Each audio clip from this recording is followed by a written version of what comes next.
Thanks for joining us again, Sophie. I've got to get your thoughts first up on the reporting of Salman Rushdie's, the attempted murder of Salman Rushdie. Looks like he's going to pull through. Let's hope that continues to be the case.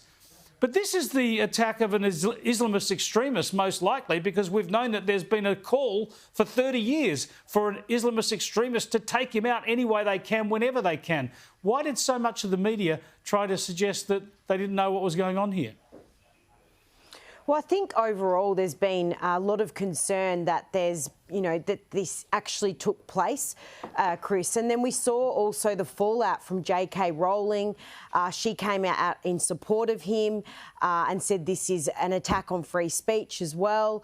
She's received death threats herself. So there's been an overwhelming outpouring of grief and concern, I guess, across the world, whether this is an attack on free speech. So it's been really interesting to see the different views that have unfolded as a result of what took place, Chris. Yeah, well, I just think you've got to be upfront about this stuff, but there was so much media sort of soft shoe shuffle around the issue of Islamist extremism. Have a look at this from the ABC News on the weekend. The motive is not yet known. The Islamist regime decreed his novel The Satanic Verses blasphemous and put a bounty on the Indian-born writer's head.